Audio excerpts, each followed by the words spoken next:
Hey everybody, just calling Leland back, part two. Here we go.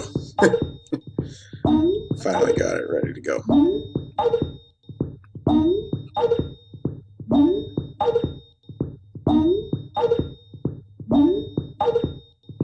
Alright.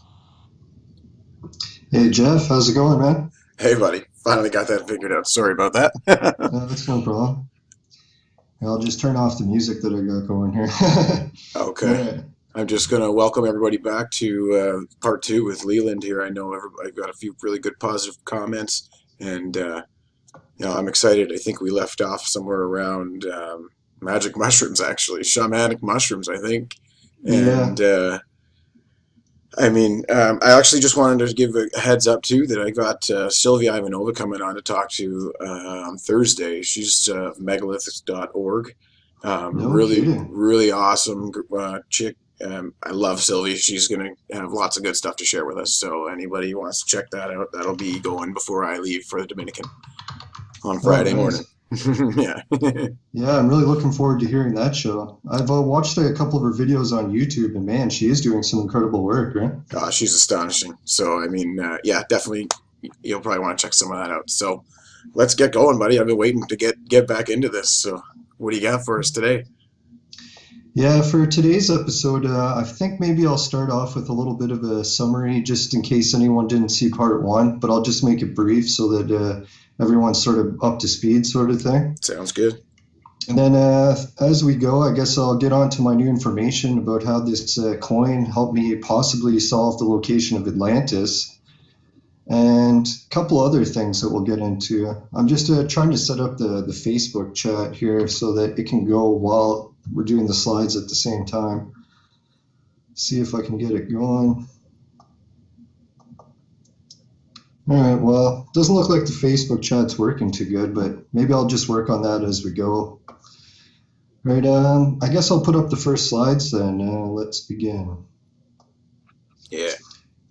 No, it was really wild too. I'm glad we split up the show into two parts just because a lot of viewers came back with comments that related to what was going on in the show. So I guess I'll summarize some of what they gave in information also. Sounds good. All right, here we go. The first slide will be, there it is. I'm just going to move this Facebook thing here until I can get it figured out. Right, so I'll move myself down. Yeah, so in the first episode, what we did is we covered basically what this King Solomon's mine tour is that I've been working on. It's not an official term, or tour, so to speak, but it's just something I've been doing with people, and maybe one day it'll be an official tour. Who knows? We'll see how the information goes. Yeah. So the first thing we covered was a UFO base, the Arctic watershed, the Swastika gold mine with the possible Aryan connections to this history, the gold mine memorials related to King Solomon's gold. We had Dublin Bay, the Draco Stonehenge, which is one of the coolest megalithic sites, well, probably the only one that I've been to yet. So I encourage everyone to watch part one to check that out. And then we talked about a gold coin that was connected to ancient Thrace. And we looked at the Kemenus Lodge and how it has like Freemasonic artwork that associates with the view of in between Draco Stonehenge and the Holy Offering Table. And basically where we finished off was Mount Cauldron, or Mount Kemenus is where that offering table is. So that's pretty much where we left off. And I guess to get into some of the viewer feedback first, is remember how we were talking about the UFO base and how that was neat, how that it could be associated with all this? Yeah.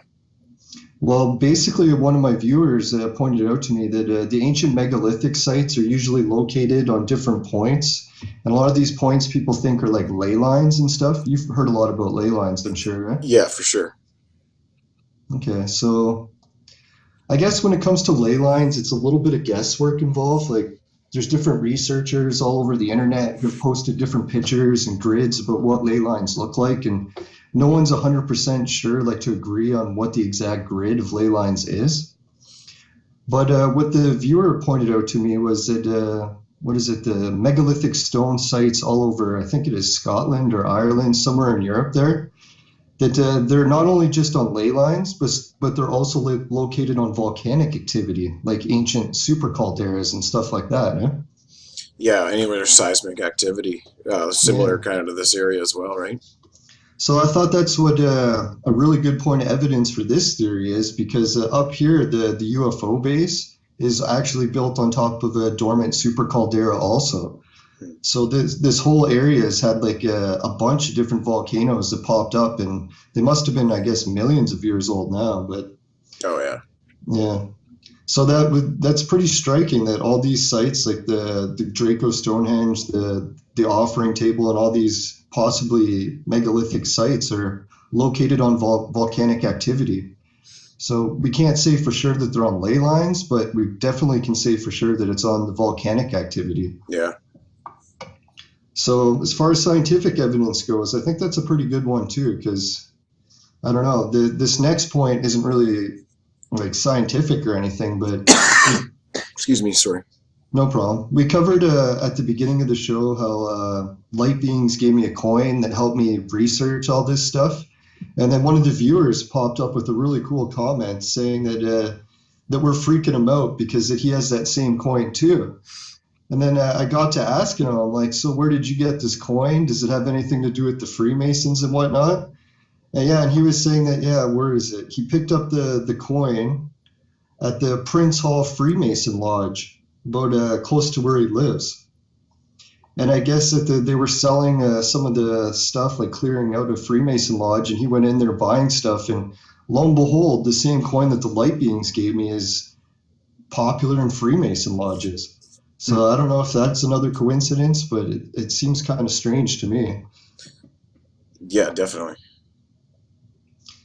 All right, so It is a what's the coin mintage? Is it a Mexican centavos? Is that what it is, or is it Spanish?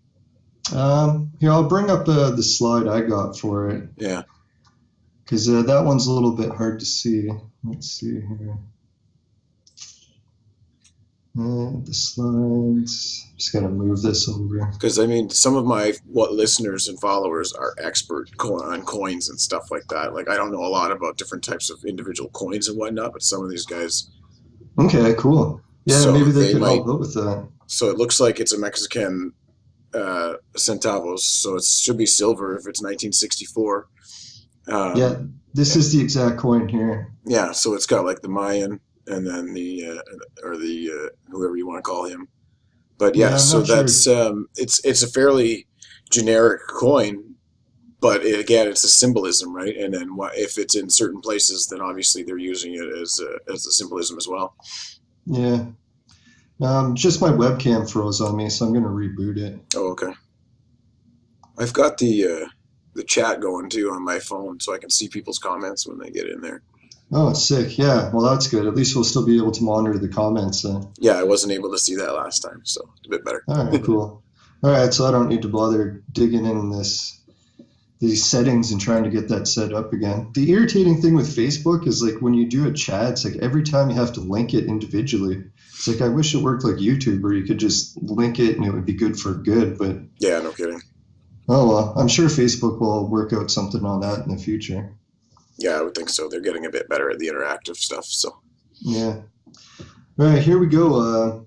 Here's probably one of the coolest, well, personally to me, that I thought for the ancient offering table. Let's see here, kind of in the way. Yeah, so this ancient site, like here's a picture on the right at the top of the Mount Kemenice where the offering table is. And when I was doing research on Facebook, I found out that in Bulgaria, like ancient Thrace that we talked about on the coin before, they have a spot that looks almost identical. And it's like people take a look at it at first glance and they're like, oh, sure, the elevation at roughly 500 meters is the same. But if you like zoom in on this picture, like the high definition ones, you can see that on the Canadian side, we've got a town in the horizon there. And the Thrace one, we have a town in roughly the same spot. The roads are running in on the same angles. The highways even going across in the same direction. And just the view, like how the landscape is shaped, how there's a hill going down that way, blocking the town, hill going down that way, blocking the town. I wonder if there's a cave or an entrance. Like if you got that perspective of the picture that you took of the that you also found like the ancient representation of Yeah. or the old pictures of. I wonder if they have a similar layout from the other way as well. You know what I mean? Like as if it was climbing to the top for their to see their god or whoever they were going up there to worship. Yeah, I talked to my friends in Bulgaria to see if they were familiar where the this picture was taken. It's on the top of a place called Purican. I'm butchering that name every time I say it, but I tried. It's like yeah, what was I gonna say? Oh yeah, that the yeah, I got some information on the ancient history of that, and it's not really the same type of walk to get to the top. Like Mount Kemnis, you have to climb parts, but the spot in Bulgaria there, it's a really popular tourist spot, I guess. So they have stairs built all the way to the top and everything. So Oh, nice. yeah, so you don't actually have to climb. Like there's definitely spots that are going to be different between the two sites, but there's surely a lot that they got in common as well. Mm. Yeah, and then the main thing that they got in common too is that site in Bulgaria has a Stonehenge that's located about 40 kilometers away. And I was like, man, isn't that wild that the Canadian offering table has a Stonehenge about 14 kilometers away? So they're relatively close to each other. So then I took a map of the two sites and just put them next to each other. And it's almost weird how similar they are. Eh? It's like here you got this spot in Bulgaria that's like a landmass shaped like that with the island in the center. And here we've got another one that's the same. So I don't know if maybe the ancients, like when they traveled all the way from Bulgaria or ancient Thrace, that they wanted to pick a spot that looks similar to home, sort of thing, right? Mm. Yeah, for sure. So I don't know if it's a coincidence that Canada has an offering table next to a Stonehenge and the Bulgarian site has the same thing, but I think that was worth noting for the viewers. Yeah, most certainly. I think. Right, and yeah, just going over the history of like this spot in ancient Thrace is that it was known for being a really gold bearing area. So it's like that's what we got here in Canada also. So they're both really popular gold mining spots. And it lists here too that Hmm. it's the largest megalithic ensemble in the Balkans. So I guess it's a really popular spot, right? Wow. Yeah. Now I've started digging a little bit more into the ancient history of the name and then the Thracian stuff, but really haven't completed enough of that research to share it yet. So I'll just move it on to the next one. Yeah, and I was wondering too, it's like these two sites, like here in Canada and ancient Thrace, if they were trading gold back and forth with each other, it's like, do we have any evidence of that in historical records and what happened to this ancient gold mine that the Thrace people had? And then I found out that the Thrace people were targeted because they had so much gold and they got wiped out for it. So there's basically what happened to the gold trade that was going on, I think. Yeah. The Spartacus was rumored to be Thracian. Oh, really? Isn't Yeah. that something, eh? Well, that was the period, I guess, that they were destroyed, basically. Yeah. Yeah, and one of the wildest parts, I guess I'm going to get into it as we go here, is these Thrace people were ancient redhead people, like sort of like the Celts or whatever. And I talked to people in Bulgaria about that, and they're not really too keen on that idea. Like, you know how in North America we had all the history about taking the First Nations land, and most people that live here don't deny that. They're like, oh, of course, the First Nations people used to live here, and now there's new people, right? Yeah. Something in America that we're common with, but I noticed the more I research in Europe and different parts of the world, not everyone's cool with that same sort of idea. A lot of places have like the history that they've always lived there and they've never taken the land from any other people, sort of thing, right? Yeah. So I guess that's probably a little bit what's happening with ancient Thrace and Bulgaria is a lot of people aren't keen on the idea that they're living in land that other people used to. But I Mm. guess for people in North America, it's like we're totally aware that that sort of thing happens all the time. Yeah. We don't have like the 700, 800-year-old settlements and that kind of thing. Like, Yeah. No, it's sad too, because even in comments on Facebook, people are starting to deny it. So it's like, I don't know. I guess like 99% of people are okay with it, but there's some people that aren't going to accept it. Yeah. Yeah. And then what do we got here too is near the bottom, I was checking to see what was going on with the religious aspects of this stuff. It's like, you know how a lot of the people say that the Jewish people ended up taking the Sumerian history and copying it, sort of thing, and then erasing any records of what happened before so that they could call it their own history? Hmm. Well, we see the same thing happening here with the Thrace people. Is that Darius the Great? He had the support of the Jewish priesthood here. So it's like when he was doing this slaughtering and taking over all the land, they were taking a lot of the culture with it. Similar to what happened, I think, with the Bible and the Sumerians. Yeah. And it's interesting, too, because Darius was one of the followers of the winged disc. So it's like we even have the evidence that he started using the ancient Aryan traditions as his own. So I don't know. There's some pretty interesting history, I think. Oh, yeah, Yeah. and then the redhead people that we're talking about here, the Thracians, they were also known as being extremely tall. Like in some cases, I don't know if you've heard the tallest Roman emperor before. No. Yeah, he was around 8'6", I think, Oh, and really? he was built like a tank, and he didn't have the gigantism thing that usually happens with the thyroid or whatever. Yeah. It's like he actually lived a full life. And I checked his origins to see where he came from, and he wasn't originally Roman, but he was from a Thracian family. So here we have evidence that the ancient redhead Thracian people were the giants that we always keep hearing about. Yeah, it could be one of the last areas that their DNA was left surviving, right? Or big enough to make an impact anyway. Yeah. No, and one of the parts to my theory here is that I think these ancient redhead giants, like people always talk about how they might have built the megaliths, and I think that's a really good point, that is where this evidence is pointing to.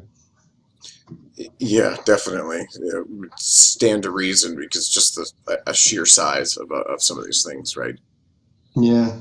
No, I've had a guest on the show, Heather Arnold, and she was talking about giants in Aruba, and she was mentioning too that it's possible that these redhead giants were involved there also. So it's like we're starting to get the clues here, not only to solve how the megaliths were built, but like who built them. And it's And why we're here. What, you know? yeah. So this next little map I made is basically just showing the whole area in between how the King Solomon's mine up north in Canada flowed down the Ottawa River and into the ocean. And just to show people, because a lot of people aren't going to be familiar with the Mediterranean and European geography and whatnot, but the ocean would come in to the Strait of Gibraltar, and they passed an island called Malta. And Malta had that winged disc stuff going on there all the time too. Yeah. And then you can see that Bulgaria is here, and it's sort of close to the Mediterranean. So it almost like if you were going to be shipping gold, you could ship it all the way from the ocean right to there. And then from there up is where you'd have to go to get to Bulgaria. Yeah, and That's cool. the other weird part about this thing too is like I kept coming across names on these towns on this map that were matching Noah's grandkids. Like, I don't know if you see that Noah's Ark landed here in Armenia or what is it, Turkey? Hmm. And on the way to this place, what is it called, where Solomon's temple was, we had the Phoenician city, and it's named Sidon. And Sidon is one of the names of Noah's grandkids. So I was like, isn't that kind of strange that Noah's track going right to where Solomon's temple was, all the port cities are named after his grandkids. I was like, that's really strange because a lot of people don't even think that Noah was real, right? Yeah. And then we get here into America, and on one of the spots along the shipping route is called Magog, and it's actually not far from that place that you were looking at that turtle thing in Quebec, I'm pretty sure, right? Yeah, Mount St. Hilaire. Yeah. So there's a connection there that one of the ancient cities is called Magog, and Magog is also one of Noah's grandkids' names. So I was like, what the heck? How does Noah's grandkid end up in North America? Like, this name can't be very old or whatever. So I looked it up, and it turns out it's a really old First Nations name, and the name translates to mean large expanse of water. So it's like, here's the name of one of Noah's grandkids, and it translates to a large expanse of water. That's pretty sweet. Yeah. And the other wild part about Magog too, I don't know, we could probably do a whole show on it, but it's got you've heard of Bohemian Grove and how they have that owl effigy? Yes. So it turns out that that owl effigy in Bohemian Grove is just a replica, and it's made out of like plaster and stuff. And the original that they based it on is on the top of a mountain, and this mountain is located in Magog. And then I checked Wow. out yeah, and then I checked it out, and it's also the Freemasons' top headquarters as like the largest outdoor meeting spot that they have in the whole world, and they put it right next to this owl in Magog. That's interesting correlation between to be able to, uh, you know, connect Bohemian Grove with that, which is obviously known for ceremonies and being Masonic ties. So Yeah. So it's amazing. It's like I started to wonder here. It's like I got to look closely more into the history of Noah to see if I could find out if he is related to any of these redhead giants. And I found out some pretty wild history about that. I'll get into it next. Oh yeah, I was just going to mention too. It's like later on in the show we're going to be talking about the Anubis amulet. So I got some of those slides ready, and I got the orb video ready for the end too. oh, Maybe we'll cool, save that for last, right? nice, yeah, that's cool. Yeah, so basically what this slide here is showing that I do radio programs on 98.5 CKWR, and I talk about all these ancient mystery stuff like King Solomon's Mine and the Anubis amulet and that sort of thing. And when I was doing that show, what happened was is one of the hosts asked me, he's like, this is really cool that the Phoenicians or the ancient Thracians could have been using boats and shipping the gold back and forth. But like, just how old is this trade network going? Like, he's like, are you sure it's the Phoenicians that were the first, or was there ancestors of the Phoenicians that were also here first, right? So that got me thinking. I was like, man, I should really check just to see how far back I can trace this. And I started thinking about offering tables, and I'm like, what's the oldest offering table story that you can think of in history? Yeah, and it turns out that the oldest one I could find is the story of Cain and Abel. I don't know if you've read the story of Cain and Abel recently, or maybe I Uh, should do a bit of a review. I would say review it. I'm aware that Cain murdered his brother, Yeah, and went on to settle the whole civilization. yeah. So basically, what happened is, yeah, Cain and Abel were fighting, and what they were fighting over was an offering table. And what happened was, is Abel was using a sacrifice of animals to attract God, and Cain was going with a more shamanic approach where he was using plants or like maybe mushrooms, like I was showing earlier in the slides. But Hmm. what happened was, is I guess Abel's sacrifice when he did the killed the animals, it actually attracted God into the physical realm. Whereas when Cain was usually doing it, he was only getting a reaction like in the shamanic plane, like in visions and stuff. So he was really jealous over his brother having a way better success at contacting God. So he ended up killing him. And what happened was, see if I can, yeah, there do I got it. So part of the curse that Cain got after he was killed his brother is God, like he wanted to punish him, but since he was one of the only people left, he wanted to make sure that he could still survive. So what he did is he cursed him, and part of his curse was that he was able to build giant stone cities, like sort of like megaliths. And the reason was is that he had to attract food, because any time that he tried to grow plants, the second half of his curse was plants would never grow for him. So he couldn't grow his own food, and he was basically screwed, right? Hmm. So what happened was is Cain's curse or gift from God is he was able to start building megaliths to attract people. So people would come to these giant cities he was building out of stone, and they would bring him food. So I was like, man, that's pretty wild that Makes a me lot of kind of people. wonder if Cain and Abel are maybe they were part of that race. Maybe they were the Anunnaki or whatever you want to call Exactly. them, and like Yahweh. Maybe they're all Yeah. just different, playing their own part in a bigger picture. Yeah, it's like a lot of people talk about, like I mentioned before, the Sumerian stuff being based on the Bible, but the way this is looking, it almost appears that the Sumerians were Adam and Eve. Like Adam and Eve weren't the first people on the planet, like people talk about, but they were actually the first Sumerian people.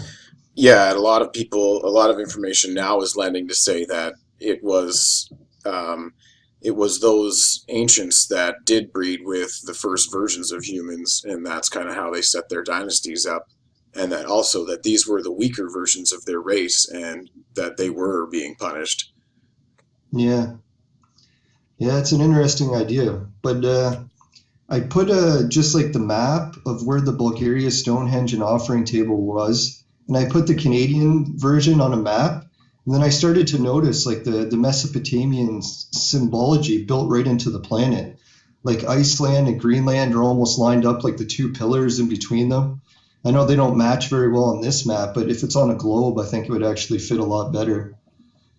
And the way the two sites are set up too, they're inverted, sort of like you see on the this little tablet here. Now it's like one guy's standing here, but then the mirror image or the inverted image is on the other side. Mm, We see that here too, where it goes offering table Stonehenge, and the other side it goes Stonehenge offering table. So it's inverted. I was like, holy, could it be that these ancient tablets that we keep seeing, the two guys on either side of the sacred tree, was actually telling the story of Cain and Abel, just the Mesopotamian version? yeah, yeah, it's possible.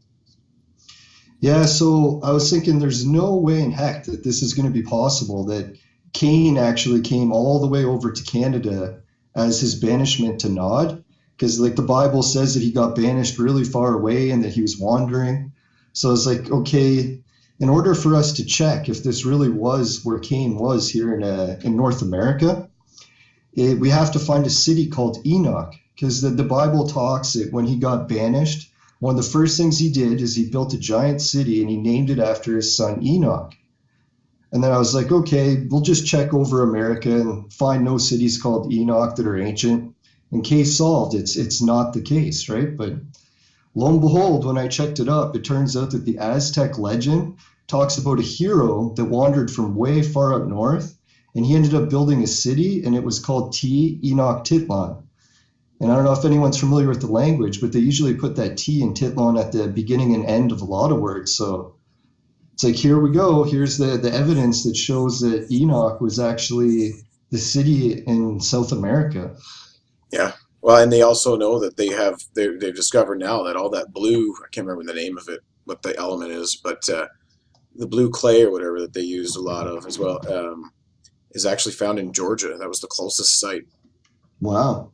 So we know for sure now that the southern and northern natives were well aware and trading with one another. Yeah. And this was what was really starting to puzzle me too, is because after I did all that King Solomon's gold mine stuff and I started doing conventions and telling people about it, I thought for sure this was the end of the stuff I had to do for the coin that the light beings gave me. I was like, there's no way, there's no other mysteries that this is going to solve. King Solomon, that should be it. Time to move on, sort of thing. But No. yeah, lo and behold, it turns out that that legend where the Aztec hero founded the city of Tenochtitlan is the same thing that's on the Mexican coat of arms, that coin the light beings gave me. Yeah. So I was like, oh crap, it's like maybe this whole finding the city Tenochtitlan and built by Cain is what they were trying to get me to find out one day. So I don't really know if it's the case. So I started going into more of the evidence, like what's the importance of Tenochtitlan? Like, why do the light beings care if we find out where it is and who built it and why? And then yeah, it's like, remember that lake image that we were talking about earlier in the show, how it looked like a South American shaman? Yeah. So I was like, here we got the connection between with that lake image of like South American people tied to the spot way up north. And my friend JJ ended up showing an offering table that they got in South America there that they used at those sites. And it's the same shape as the offering table that we have up north in Canada. Yeah. That's pretty So I cool. was, yeah. So I was like, man, it's like the evidence just keeps building up that these sites are connected. And then I checked out the Aztec calendar. Most people knew it as the Mayan calendar back in like the 2012 times and stuff, Yeah, yeah. but it's actually like I think officially it's called the Aztec Sunstone. Yeah, I think But so. anyways, I was meditating while like looking in the general direction of this thing one day, and I noticed that that offering table shape is involved in its design, that stargazing images are incorporated into its design, and that it even has a winged disc symbology incorporated into it as well. And that the winged disc version is the same ones that the Phoenicians used on Malta.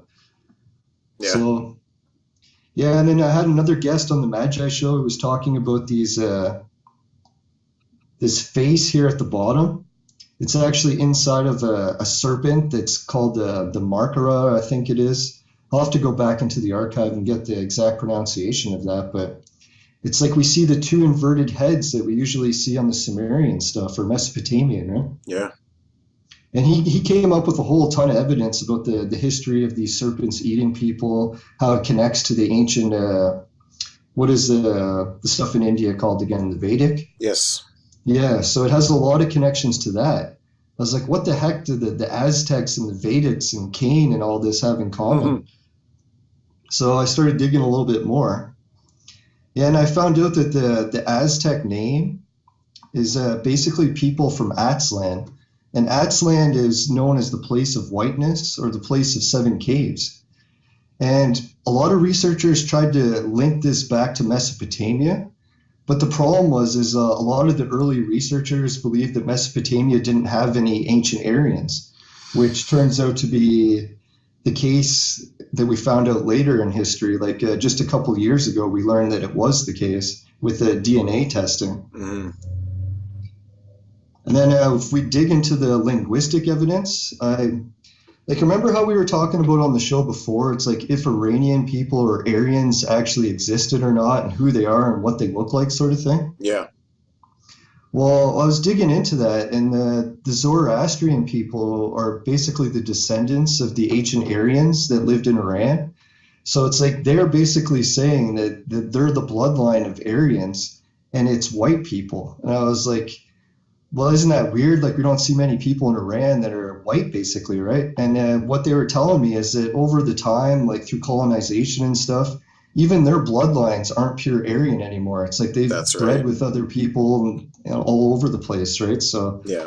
even though they're trying to preserve the ancient Aryan history of white people, technically these Aryans aren't even white anymore, or not pure, or whatever you want to call it, I guess. Well, yeah, and even in like, I don't know that being white and light skinned was ever actually like a necessity to be Aryan, right? I mean, the Nazi version got publicized as being tall, blue-haired, blonde eye, or Yeah. blue eyes and blonde hair. But I mean, any number of those things could have been misconstrued, right, to suit an agenda. So Yeah, I think the Aryan history has a lot of multiculturalism in it because we see that when Cain went to that city to build Tenochtitlan, it's like he was the only Aryan there. It's like when he got there, he met that's other right. people that already lived there. So right from like day one, he started having a family with other people. So the whole idea of Aryans taking over South America is kind of laughable because really there was only one guy there and everyone else was someone like a different people, right? Well, So I'm yeah, definitely exactly. Yeah. so I'm not trying to say that like ancient Aryans or white people dominated South America at one point. In fact, it was just one person that I believe was there.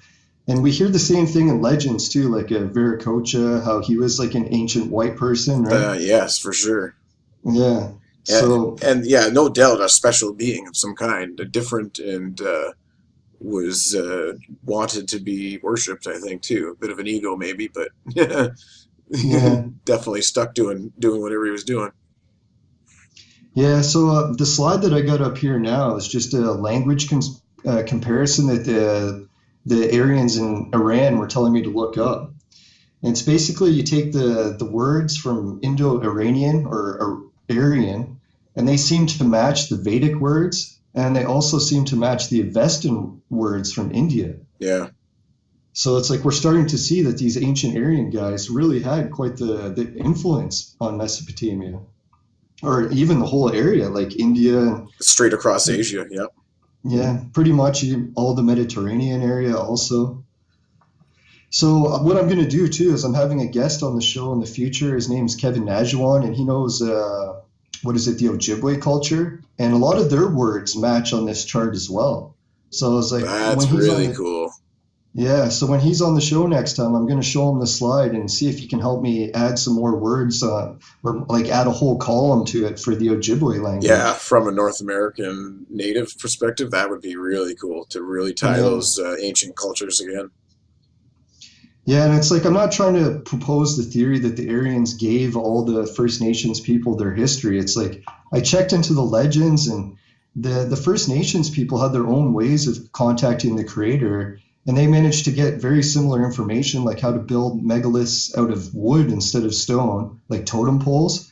And they Yeah. also aligned them to the equinox and stuff. So I was like, it seems like this ancient pagan culture. It's like you don't really have to have contact with the Aryans to get it. It's like if you do shamanic practices and contact the Anunnaki, it doesn't regard like what your skin color is or where you're living from. You can get this very similar information. Well, yeah, and there's starting to be more evidence too that there is almost a universal internet, and that's kind of Yeah, like what they think maybe that quantum computers are going to be able to tap into, and that basically once you can upload this quantum um, internet, you then have basically likely trillions of other species, that have been millions of years example already in that system. And as soon as you upload, to quote a little Star Trek, it's like firing off your warp engines while the Vulcans were in the area or whatever, right? yeah, Um, it could be, and then who knows what's going to happen. I was just digging into a bunch of this stuff today, so who knows? cool. It's pretty exciting. Yeah, for sure. And oh, whoops. I was just gonna say here that too. Yeah, I was trying to figure out like why these. Oh yeah, we did a radio show on CKWR again, and this time the topic was Atlantis.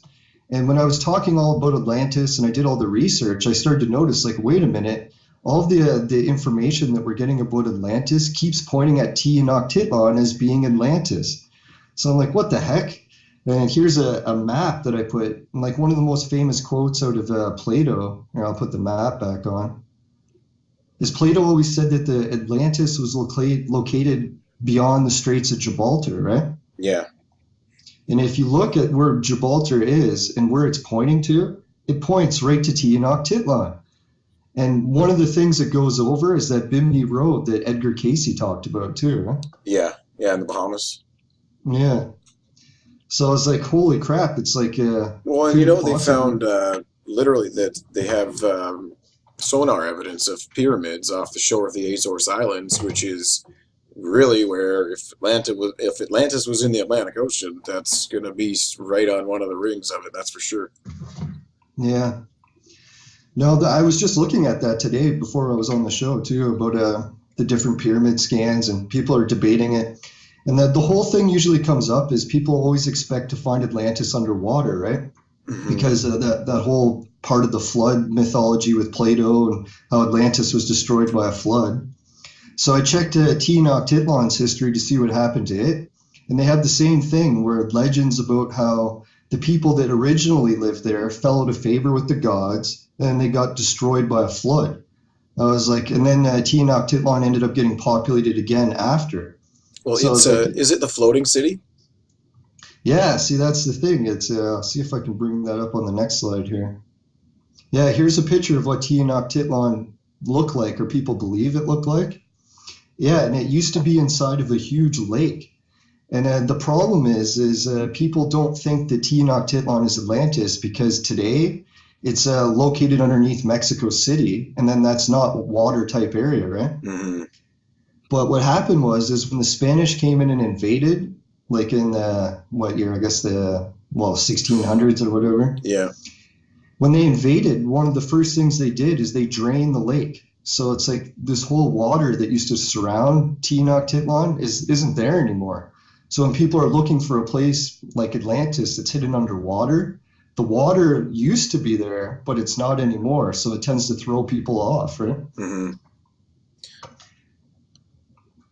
No, and it's interesting too. See what I got for the next slide.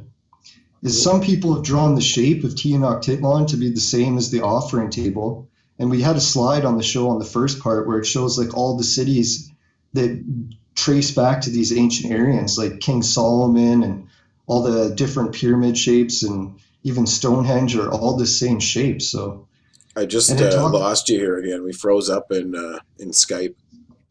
okay. I think last time when I was freezing like that, it was on your end, so I'm not really too sure because like the Facebook recording was able to do it. Huh? Do you have like a reset setting thing in the options?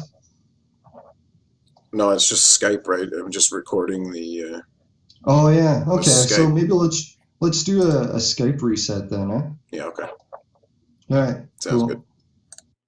Cool.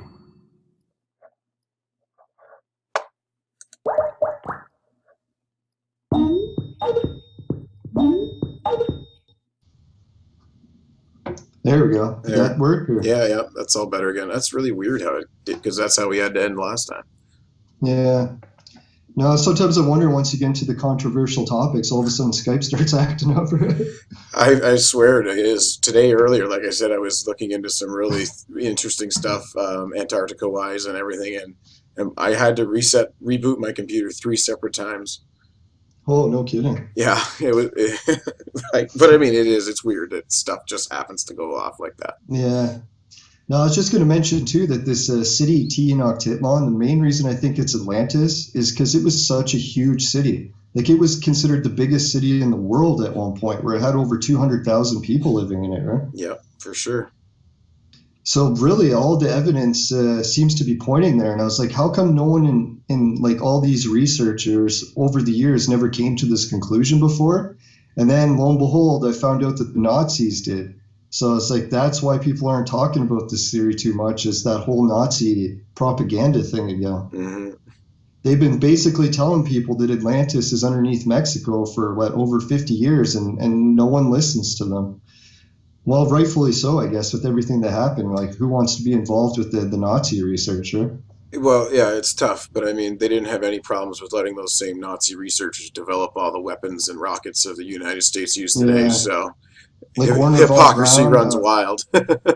Yeah, Operation Paperclip. How Werner von Braun ended up coming over, building all of the rockets for the Apollo program. That's right. And it's like, yeah. And even to this day, they're still trying to replicate rockets that can do it, and they can't, right? Isn't that ironic? I mean, Yeah, it's pretty wild.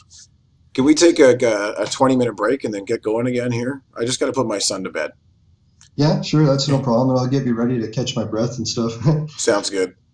All right, I'll be back in a. Did you want me to? Yeah, I guess I'll just leave the show running, and you can call back, and I'll add a few more points to my viewers while you're gone. Okay, perfect. Thanks, buddy. I'll All talk right, to you in a few cool. minutes.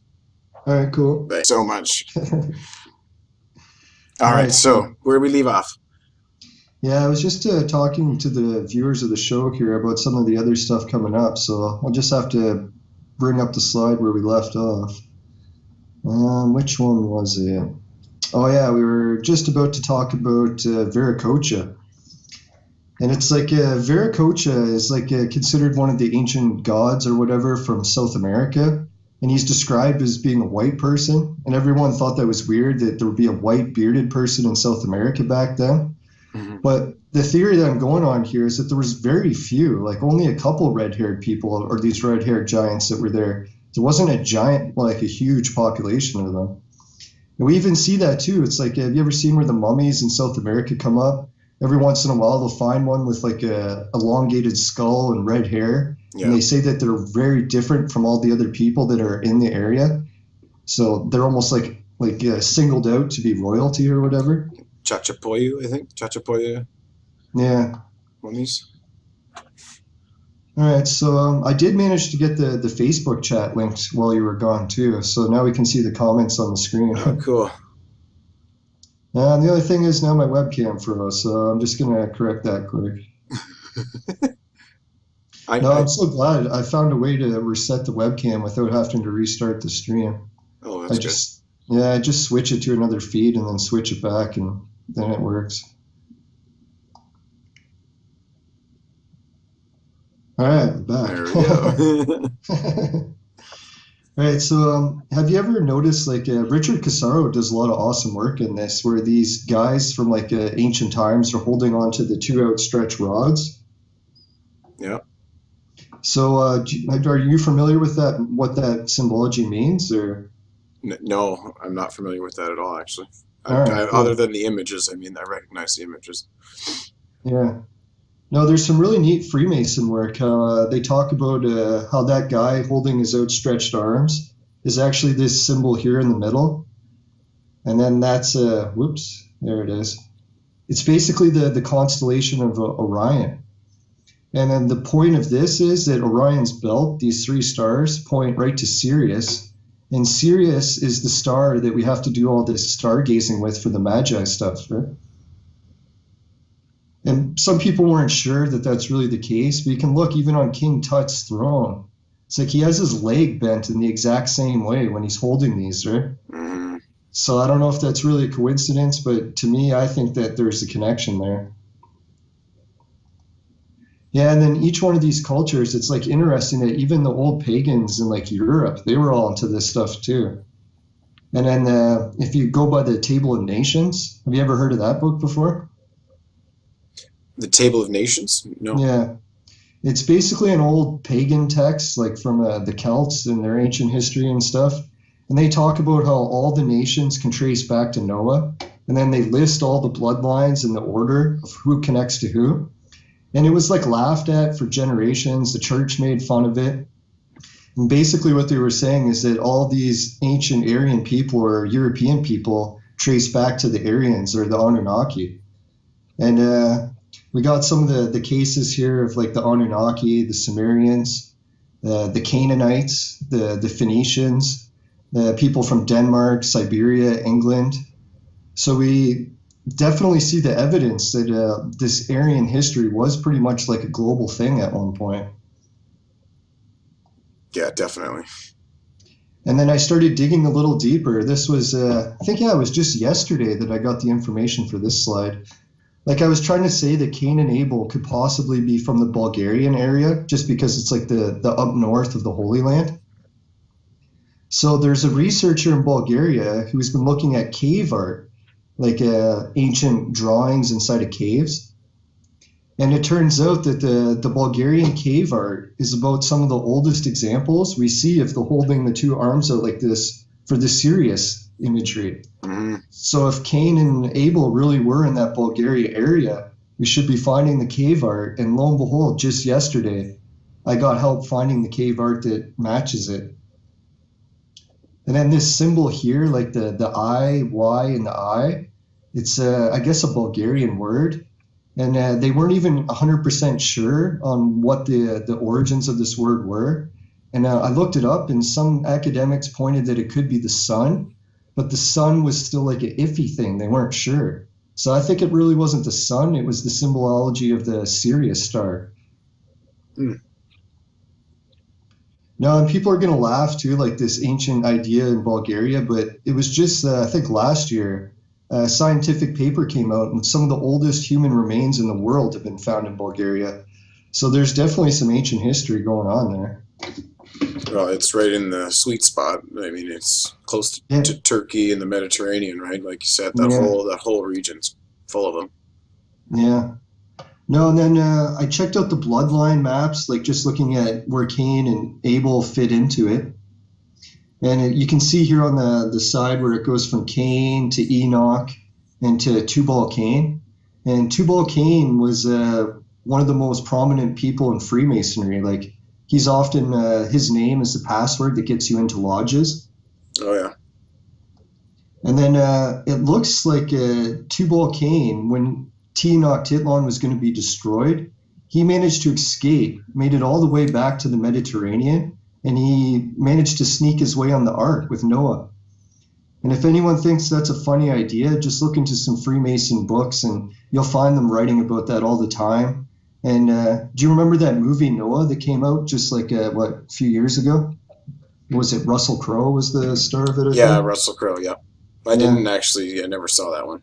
Okay, well, just a spoiler alert, but Tubal Cain in that movie they showed him doing that, where he snuck onto the ark and managed to make his way Oh, okay. and survive the flood. So it's neat that I don't know if Freemasons were involved in making that Noah movie, but they added their own mythology to the movie. Yeah, there's usually some symbolism going on in the movies. That's for sure. Yeah. No, and then here's that pagan history I was talking about, where just talking about how like the ancient Europeans used to trace all the way back to Noah, and it's got Magog on here, and Magog was that city that we found in Canada, the port city. Yep. And then it lists about the Tower of Babel and all that stuff. So there's a pagan half to that story as well. The pagan version of the Tower of Babel is kind of funny too, because they don't say that the gold or the tower got destroyed because God was angry at them. But what actually happened, well, according to them, was that the new tribes, like the new Israel people, they wanted all the gold. And the Tower of Babel was like the Fort Knox of the time. So when the tower got destroyed, we're looking at the biggest gold heist in history. That's pretty wild. Yeah. And it even includes, too, that all these ancient red-haired people used to live in Bulgaria and all those places around the Mediterranean. And they have a wandering story just like the tribes do. They got kicked out and they had to wander and wander and wander. Then they eventually ended up in Ireland. Except their story says it took 440 years. So I don't know if I would take that as accurate, but it's definitely some interesting points. Like this ancient red-haired stuff connecting to Noah isn't just like my theories. It's ancient pagan history. Yeah, I mean, it seems to, along with the Great Flood, there's definitely seems to be, if its name isn't Noah, then there's another representation of someone who did what Noah did. Or supposedly, anyways, right? So again, I mean, it could be thousands of years of history between us and them. It's pretty cool. No, I'm definitely open to that. Like Gerald Clark, he's an awesome researcher when it comes to the Anunnaki and stuff, and he talks about how Noah had multiple names. So when we're calling him Noah, it might not match for what another culture might have called him. Yeah, for sure. Yeah. So here was the big kicker. It's like everyone was making fun of that Table of Nations history and that ancient Europeans really had no connection to Noah. Well, it was DNA test done on the Phoenicians that was completed in 2016. So that was just 2 years ago. And lo and behold, when they got the test results back, it came back as European ancestry. Mm-hmm. And what was the other thing? It tells the Hablo group that they're connected to. Oh, and then it also lists here that they were finding these Phoenicians in Lebanon, but it also spread across the entire Mediterranean, even the Spanish cities. So basically Portugal, Spain, and all that stuff used to be the red-haired giants too. Yep. Well, so that's really fascinating, right? The DNA, all these things are starting to really put us at a global civilization at some point. No, if it wasn't for this DNA test, I think I would have never brought it up because everyone kept saying, like, when you look it up on Wikipedia, scientists that wrote that the Canaanites and the Phoenicians connected to Europeans, their work got all thrown in the trash because it was considered Nazi-type material. Yeah. So it's like we're starting to find out, like, what happened to this history. It's like we can see where it went wrong and where we started to lose it. Right? Yeah, and why did we all of a sudden have to be forced to ignore this stuff because it was associated with the Nazis? It seems awfully convenient to say, oh, you know, it's pretty easy to throw that theory out. Well, it was the Nazis did it, so it's bullshit. Well, it's a tough situation. It's like I can understand both sides to the coin on that, I guess. But here's a linguistic evidence. There's some scholars that were telling me that there's theories that all the languages on this chart trace back to Phoenicia, and then Phoenicians trace back to the Canaanites. And the Canaanites were the guys that were Noah's grandkids, and they could also read cuneiform. So here we have the missing link between Phoenician and the Sumerians. All right, what do we got next? Oh, yeah, here's the Dead Sea Scroll description of Noah. It's like in the regular Bible, it doesn't talk about Noah, what he looked like and stuff. I guess maybe that part was taken out. But the Dead Sea Scrolls talk about Noah as being an albino and a special type of albino where his skin actually glowed, almost like a light being. Hmm. So I don't know. It's like this Noah history and how every European could connect back to Noah seems really strange because even European people are quite different from each other, right? But then when you got this albino guy at the very top of the food chain, so to speak, it's like I'm almost thinking he could give birth to a lot of different types of looking people, right? Yeah, definitely. If Who he knows was this, what he was? Yeah. yeah. Oh yeah, and here's the history chart I made just to really outline it for people what happened. Everything that's labeled here or outlined in red is places that got wiped out. So we got the Magog people that were a base in North America. They got wiped out. The Gaels and the Scythians, they got driven out of the Mediterranean area and had to go move to the Celtic areas today. We got Nimrod at the Tower of Babel. So we can see all the different bloodlines and where they connect. And here's the Canaanites, the Hittites. These guys in the Bible were referred to as the giant redheads that, what is it? The Hebrews were like ants or grasshoppers compared to them. Yeah. And then they trace right back down to Sidon, the Phoenician Empire. Well, and even what you said there was the king Nimrod Yeah. was also likely the historical figure. Sorry, it just lost me. But even was also likely even Goliath. Yeah, that In was the that funny story. thing. I checked the pagan history of Goliath, and it turned out he wasn't like this 10-foot guy. He was actually around 7 feet. And that he wasn't killed in like this epic battle with David face to face, but he was actually shot in the back with the slingshot. So, like, there's a whole different side of the story when it comes to the Bible. It's like, Well, it's there's funny. definitely many versions, and the Yeah, we haven't got the probably pagan half. yeah, probably Every the time it seems original like, version has been horribly mistranslated, the old ancient Hebrew, right? So, I yeah. mean, even the details that we know out of that are probably incorrect. So it's there's a million pieces of this puzzle that are coming. Like you said, you got to consider the pagans version and everything because it's all intertwining. Yeah. No, I like to take every point of view I can as possible and just put it on the map and then see how it looks like and make up a decision from that rather than trying to be so narrow-minded on what it could be. Yeah, well, you can't Yes. use no choice, right? Otherwise, you'll never find the truth. Yeah. And I check like if what happened to this red-haired history and how did the people get wiped out like these red-haired giants?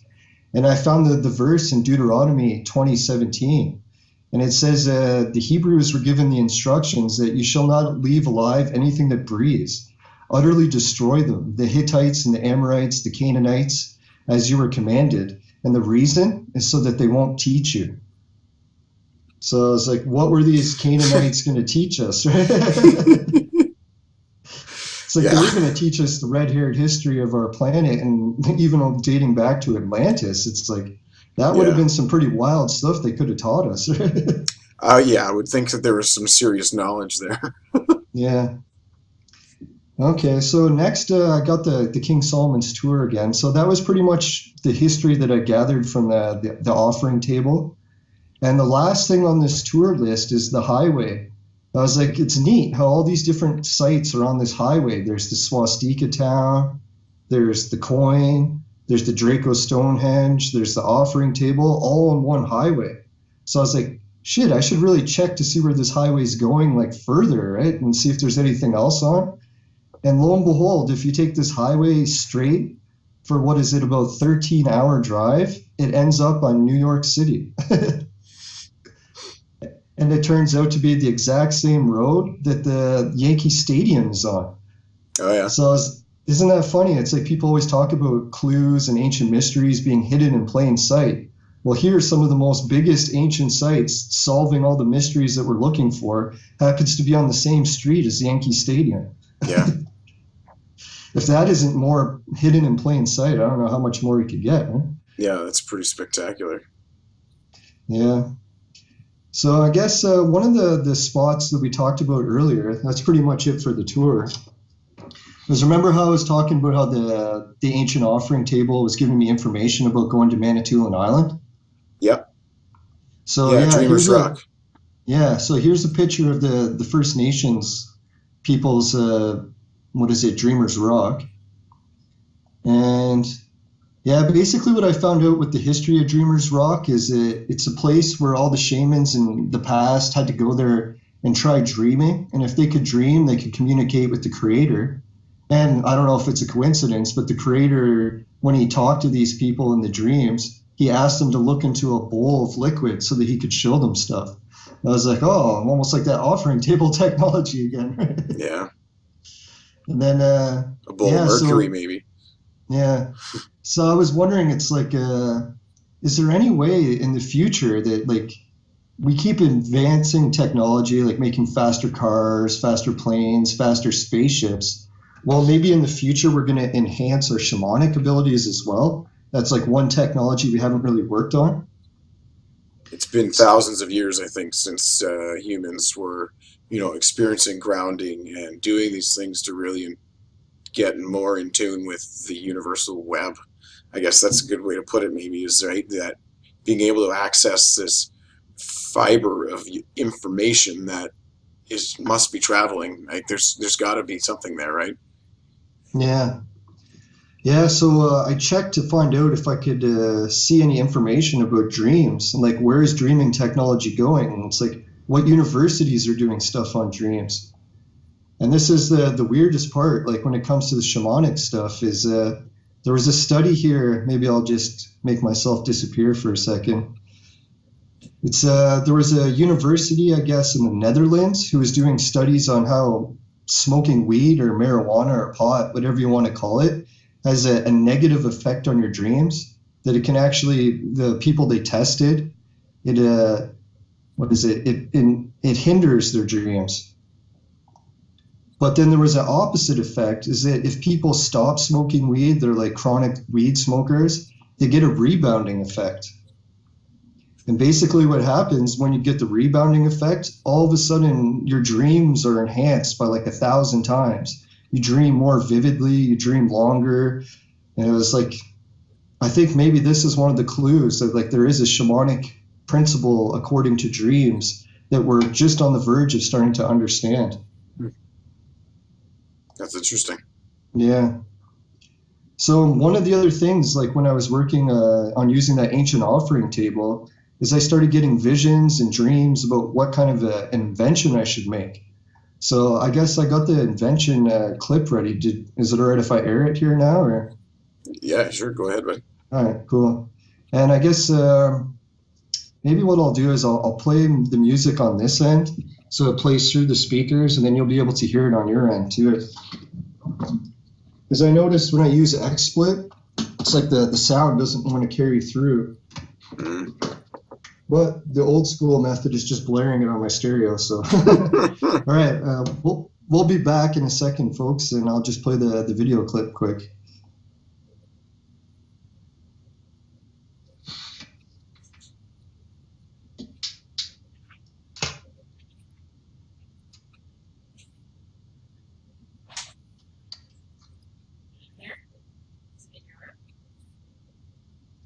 Well, you should keep it there.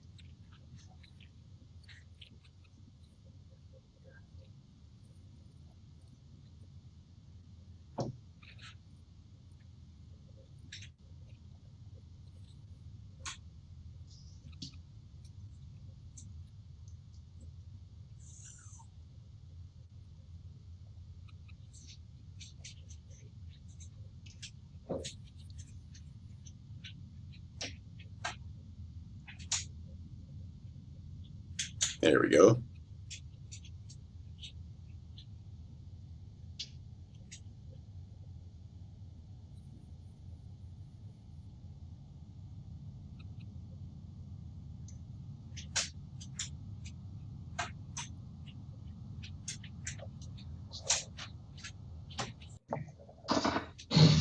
Yeah, so there was a lot of weird things, like coincidences that helped me get this invention going. It's like I ended up teaming up with the factory that makes the vaporizer base part for that attachment that you seen in the video. Yeah. So all the pieces that I make are basically the glass parts, not the mechanical parts. And I launched this invention a while ago, but it turned out it was just way too expensive for people to afford. So I've been working my butt off for the past like couple of years, trying to get the price down so people could afford it. And some of the testing that was done on the vapor oil that this thing makes is really remarkable when it comes to the shamanic properties. It's like here's a picture of the top part that you can see. This is basically what I make, and then this is a vaporizer that Airizer makes. It's like if people aren't familiar with vaporizers, there's usually two different kinds. There's like a liquid-based vaporizer and then a dry-based vaporizer. And the main knock on the dry versions is it didn't produce huge clouds of vapor. But it turns out this Airizer invention, when it's modified in this way, it gives clouds just as big, if not bigger, than what you would get from a liquid vaporizer. That's pretty sweet. Yeah. So no, and it's going to be relaunching in April, just after, or not April, July, when all the different laws in Canada are fixed up for that. Now, and basically the principle to this too is essential oils for like years have been made, but they're usually always involving some sort of solvent, like a chemical to dissolve it. And that ends up with like impurities. But what happens with this type of vaporization, which I call vaporcation, is it actually uses no solvents. It's just heated air. So how it works is the heated air creates the vapors, and then the vapors eventually start building up and filling this tank. And then once the tank's full, you have a full thing of vapor oil of anything that you've been using in it. Like most people are probably going to use it for cannabis, but other people will use it for sweetgrass and different herbs that aren't psychedelics. So yeah. There is like legal ways where people do.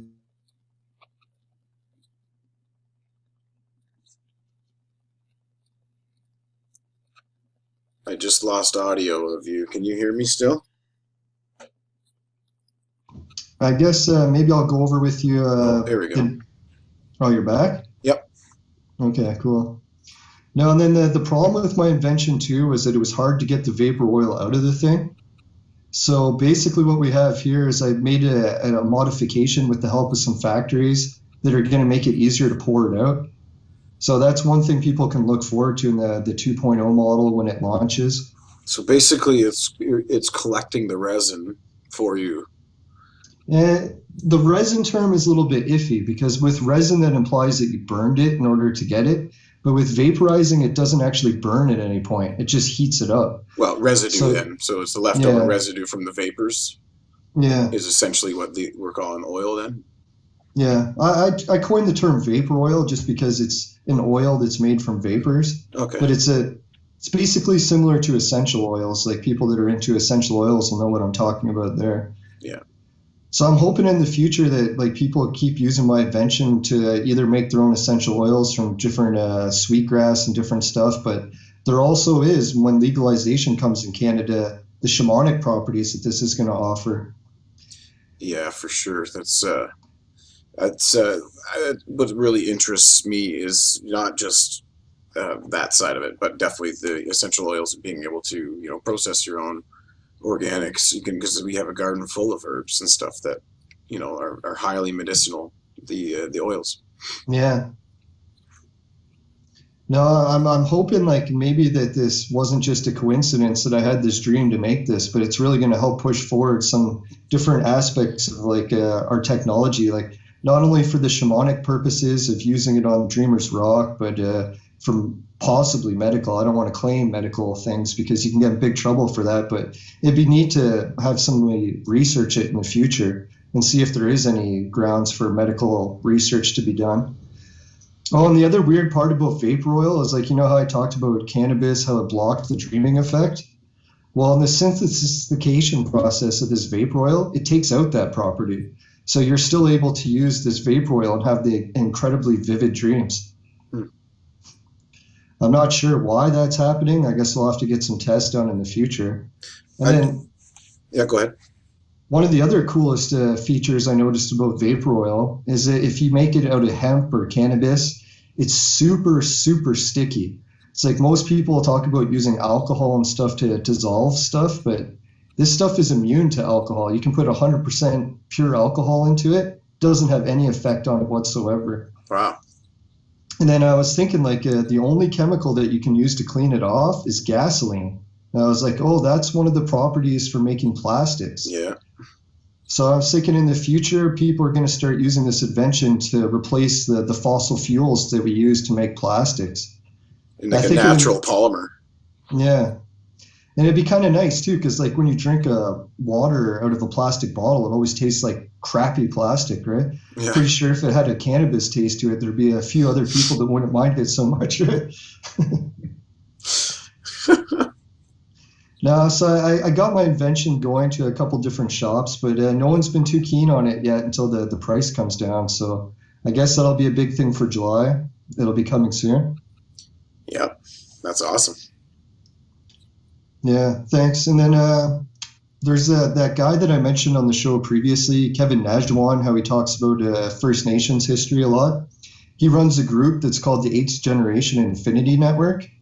And basically what the principle to this group is that there's a First Nation legend that believes that our generation, or like the eighth generation, is going to be the one that changes humanity and pushes us over the hill to like that new point of like a spiritual awakening, I guess, or whatever it's called.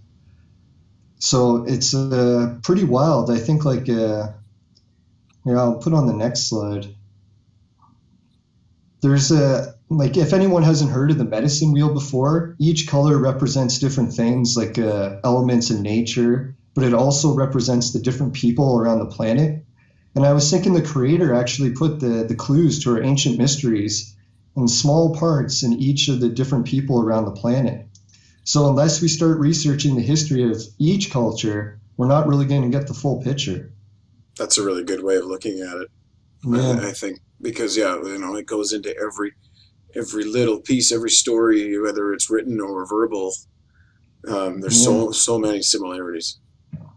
Yeah, I just put this up here because I don't want people to get too caught up in the idea that Aryans are going to have all the answers or something. Like they're only a small part of this, but I just think it's important that we include their research as well, not exclude them. Well, again, and it's about breaking down the ideology behind why do people need to tie Aryans to Nazis, right? It's the Yeah, ignorance behind it all. It's clearly manipulation in the media that people are just stuck on hatred. They just need to let go of hatred and look at what's honestly and the truth in behind all of this research. yeah. And if people think it's funny that the First Nations people have anything to do with these ancient pagan traditions, I just put a comparison. This on the bottom is Ojibwe cosmology, and I compared it to the Mesopotamian. And you can see that they have these guys with like wings standing flanked on either side. Yeah. They got a winged disc. They put the moon and the sun at the top. They have a jewel at the bottom. It's like I could go on for a whole episode of just the connections between these two. So I'm going to ask Kevin what he thinks about it when he's on the show, because I'm not sure if he's noticed the correlation between the two yet either. Yeah. Well, there's no question that just because you're not see what we call an advanced civilization doesn't mean you're not in tune with reality, and maybe it's a better way to live. It's a bit simpler too. There's some definitely lessons to be learned in all of their stories. Yeah. All right. The last slides that I got ready for today, can't spend too much time on it, but it's the Anubis amulet. Nice. We touched on it briefly on the first part of the show, but I promised I would talk about it, so get those here ready. All right, so this is the really old house that the Anubis amulet was discovered in.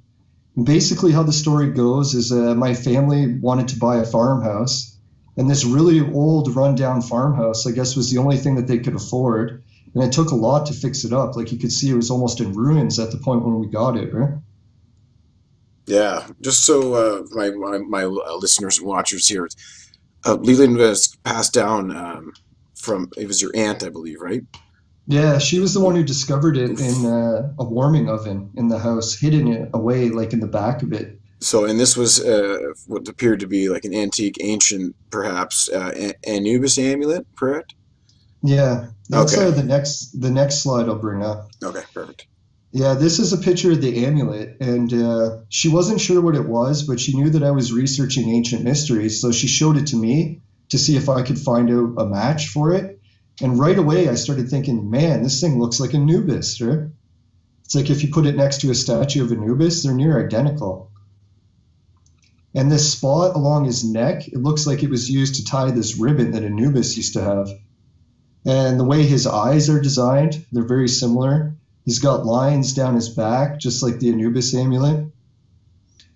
And we really don't know how long the amulet was in this house for, because like you can see that this was a really rundown house in the old days, like over 50 years ago. So it could have been in the ruins of this house for what, maybe even 100 years, right? Yeah, that's definitely, late 1800s, mid 1800s home for sure. Yeah. And then it's like where the amulet came from too is my guess is the treasure hunters, maybe they were robbing serpent mounds or something, and then they melted down all the gold artifacts that they could find. But the Anubis amulet's made out of stainless steel, so for its metal value, stainless steel isn't really worth anything, right? No, but it's definitely it will give you a good date because stainless Yeah, steel has only been used for a certain amount of time, right? yeah. No, some of the labs that I took it to in Toronto to do tests on it, they believe that it's the old style Damascus steel. So the Damascus steel around the Mediterranean area, right? Okay. And basically, the reason they think it's that is because it's super strong and it's super thin. It's like when I had copies of it made, they actually had to make it twice as thick so that it wouldn't break. The original is so thin and yet it's super strong. And then I looked it up in the Book of the Dead to see if I could find any like evidence that Anubis amulets even exist. Because I checked in photographs and I can't find any in Egypt. So it turned out in the Book of the Dead on spell 151, it says in the tomb chamber, a magic brick with an Anubis was placed on the west wall facing east to the mummy, and a seated Anubis jackal protects against any aggression. So isn't it neat that the Book of the Dead mentions the Anubis spell, or the Anubis amulet, but this is the only one that we've ever seen, that I've ever seen anyways. Yeah, that's interesting. And another thing too, my aunt was asking, like, why do I think Anubis's mouth was open? And then I found out also in the Book of the Dead that Anubis supports the mummy in an opening of the mouth ceremony. So basically, when a person dies and they go in the afterlife, Anubis is going to be the one that opens their mouth so that they're able to talk in the afterlife. Oh, interesting. Yeah, so that's one of the reasons I think that the Anubis amulet has his mouth open, is referencing the Book of the Dead spell. So were they able to determine what it is? Like, what's the coating on it? Yeah, that's the funny thing too. This paint, you can actually see it pretty good on this picture. Yeah. There's tiny little specks of rust, but hardly any. And the paint appears to be an animal-based paint. So the good thing about that is we're going to be able to carbon date this paint one day. Yeah, that's But cool. but I talked to the University of Ottawa, and they're all keen for helping me test this amulet. But the problem is they need a decent sized sample in order to test it. I don't know if I got a copy of the Anubis amulet here. Yeah, here's one. This thing's freaking tiny. So it's like if you peeled off enough paint to get enough for the sample, there wouldn't be any paint left on the amulet. Yeah. So I'm kind of like hoping down the road, carbon dating testing won't require as much of a sample. So maybe a smaller amount of paint could be peeled off and tested. Because I really don't want to destroy the amulet just Yeah, to that's test pretty it. excessive. Yeah. But it's so tempting. It's like this could be the biggest evidence in like North American history for artifacts from Egypt making it here. And it's all coming down to a test that might destroy it. Man. Now, I checked other cultures to see if I could find matches for this amulet, and it turns out that the Scotties, or the Scottish people, they have a tradition where they carry around a black dog amulet still today. But it turns out to be the Scotty dog. Scottish So Terrier. yeah. So they swapped out the Anubis dog for a different type of dog as time went on. And I wonder if that's because of the association to the pagans. They decided to distance themselves so they wouldn't get genocided, right? Yeah, it's that or get your head cut off, Yeah. right? So keep the tradition, just change the dog, and then you're good to go. Yep. But one of the only examples I could find of Anubis with his mouth open, like the amulet, turned out to come from Phoenicia. So that was those guys with the ships that were coming to Canada for the gold trade. Yeah. And they happened to be carrying an amulet or a version of Anubis that matches the amulet. I don't know if it's just a coincidence, but I figured I'd mention that one too as a big point of evidence. Yeah, and this type of dog was actually popular in Mesopotamia. This is a version of the ones that they had. Oh yeah, and here's another big kicker. I just got permission to share this picture again. And not far from the offering table, there turns out to be a chamber in Bulgaria that's roughly the same shape as the Anubis amulet. So there we have another connection to Bulgaria, to me, and the Anubis amulet. So is that like an entryway? Is that what we're looking at? Basically, what this picture is it's like a chamber that goes up to the top, and it's just the door of the chamber that makes the image of Anubis. Yeah. Okay, right on. That's cool. Yeah. So Well, I'm and you know hoping that one, that's intentional. hoping one day I can try. They don't accidentally put shapes into their architecture usually like that, right? Yeah. No, and it's not the first time that Bulgarian history has been associated with ancient Egypt. There's been a bunch of other tombs and stuff that were hidden in mountains in Bulgaria that were from Egyptian times. So I could do a whole show on that sometime if you want, and different curses that happened once they dug open these caves. Yeah. It's pretty wild what's been going on.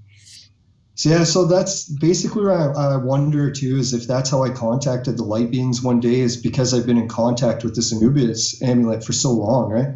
When I started to find out that Anubis was involved in this offering table filling and stuff, I don't know if it's a coincidence. Maybe we'll find out when the amulet gets more testing. That is fascinating. Yeah.